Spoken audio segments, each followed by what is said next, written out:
Game of Thrones is known for having many good episodes, and we also saw some great episodes. We also saw some not so great episodes.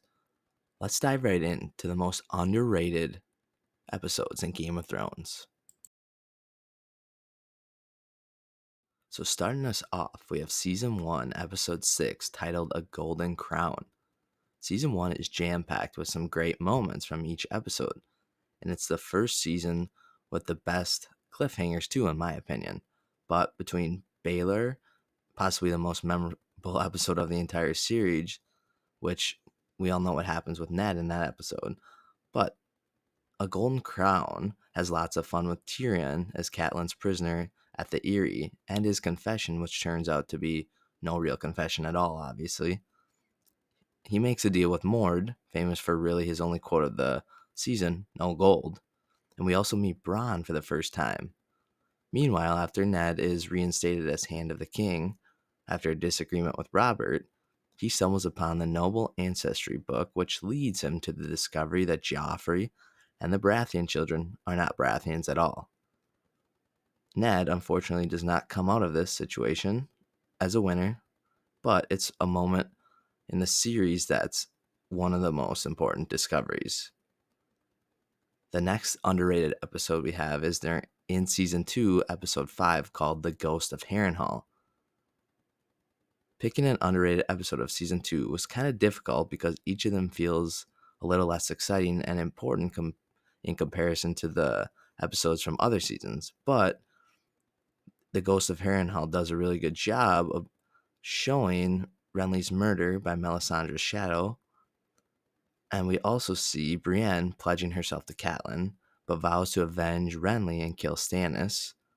And after Renly's death, we begin to discover who Margaery Tyrell is as a character, and she sits next to Renly's body, declaring, "I don't want to be a queen, I want to be the queen." Dany makes some progress in Qarth, but even more significant, the dragons learn how to eat on their own. And Arya works as Tywin's cupbearer in one of the best diversions from the books, the show, ever made. Tyrion also gets to have his fun manipulating Lancel. Coming in number 3, the most underrated episode is episode 4, titled And Now His Watch Has Ended. One of the more iconic Daenerys moments of Game of Thrones is at the end of this episode. But remembering this scene so vividly, everything leading up to it is often forgotten. This episode is all about important pairings, for better or for worse. Theon discovers Ramsay's evilness in this episode, and we breathe frustration yet again that Joffrey's on the loose in Westeros. The Theon and Ramsay stuff never really gets easier to watch, but on a brighter note, Sansa makes a friend with Margaery, Olenna and Varys team up, and we get more confirmation that Pod is indeed a stud, if you remember that. And of course, watching Margaery manipulate Joffrey is very interesting. The most underrated episode in Season 4 is Episode 7, Mockingbird. Oberyn visits Tyrion in his jail cell and he vows to be his champion, giving one of the best monologues ever shown in the show. That alone is reason enough to rewatch this episode. Oberyn's place as a beloved character in Game of Thrones, and of course we all know how his story turns out. However, Jon arrives back at Castle Black and is met with hostility from Alliser Thorne. Again, a hostility that carries forward to an unpleasant outcome for Jon at the end of Season 5. In this episode, we also have Lysa Arryn's infamous death at the hands of Littlefinger, with Sansa as a witness.